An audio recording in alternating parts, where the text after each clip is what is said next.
हमेशा अच्छे विचार व्यक्ति के जीवन में उसके लक्ष्य तक पहुंचने में सहायता करते हैं। हमारे महापुरुषों ने कहा, हमेशा अच्छे विचार वाले व्यक्ति का संग करें। वाशिंगटन डीसी की हार्वर्ड यूनिवर्सिटी में एक रिसर्च हुई। उस रिसर्च के अंतर्गत उन्होंने 2 दल तैयार किए, ए वर्ग और बी वर्ग।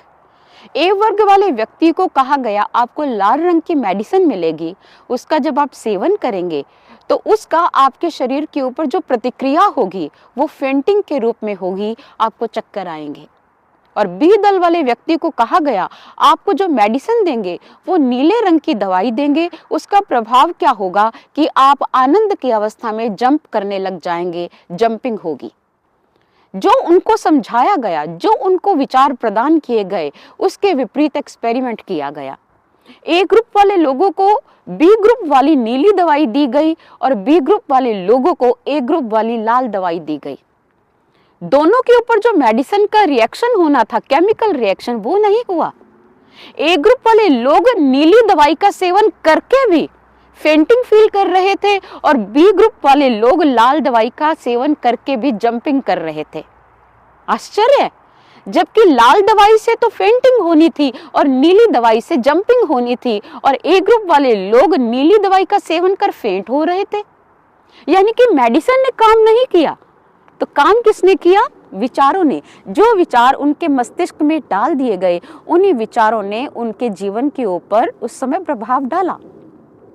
इसलिए जैसे विचार होंगे वैसे ही व्यक्ति का व्यक्तित्व बन जाएगा। मैं ये नहीं कहती कि मेडिसिन का रिएक्शन नहीं होता, मेडिसिन से भी कहीं ज्यादा स्ट्रॉन्ग होता है व्यक्ति का विचार, और इसी विचार के बलबूते पर व्यक्ति अपने जीवन में मुकाम को हासिल कर सकता है। हमारे यहाँ पर माता पिता विदेशों में अपने बच्चों को भेजते हैं। कोई +2 करके आ रहा है, कोई ग्रेजुएशन की डिग्री करके आ रहा है, कोई पहली बेचकर पैसा लगाकर आ रहा है, कोई किसी तरीके से आ रहा है। माता पिता चाहते हैं बच्चे वहाँ विदेश में जाकर PR हों और साथ में हमें भी बुलाएं, हमारा भी कुछ बने और इनका भी कुछ बने। लेकिन यहाँ कारण क्या है? बहुत सारे स्टूडेंट्स जो हुड़दंग मचाते हैं, जो नियंत्रण रेखा से परे होकर मर्यादा भंग करते हैं, उनके डिपोर्ट के ऑर्डर भी आ जाते हैं। कभी माता पिता ने ये सोचा कि बच्चे डिपोर्ट क्यों हुए, बच्चों को डिपोर्ट के ऑर्डर क्यों जारी हो गए? जब उन्होंने बुरे विचारों वाले लोगों का संग किया, नशे का सेवन किया, यहाँ के ट्रैफिक रूल्स को भंग किया, यहाँ के रूल्स रेगुलेशन लॉ को दांव पर लगा दिया, तो डिपोर्ट के ऑर्डर होने निश्चित थे, और ऐसा हुआ भी। इसलिए केवल विदेश की धरती पर आकर अपने आप को स्वतंत्र अनुभव करना कि अब मैं कुछ भी कर सकता हूँ, ये अनुचित सोच है। सोच ये होनी चाहिए कि स्वतंत्र धरती पर आकर यहाँ के रूल्स रेगुलेशन में रहकर अपने लक्ष्य को हासिल किया जाए। लेकिन लक्ष्य को हासिल करने के लिए अगर आप बुरे विचार वाले व्यक्ति का संग करेंगे तो आप मार्ग से भटक जाएंगे।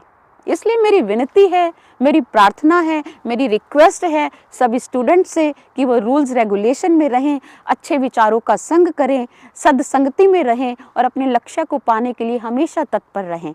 और माता पिता से भी गुजारिश है वो अपने बच्चों के टच में रहें, उन्हें समझाएं कि आप अच्छे विचार वाले लोगों के साथ ही रहें, नशेड़ी व्यक्तियों के साथ या नशे की दलदल में धंस कर या हुड़दंग मचाकर आप यहाँ ना तो अपने पैर जमा सकते हैं, ना माता पिता का नाम रोशन कर सकते हैं।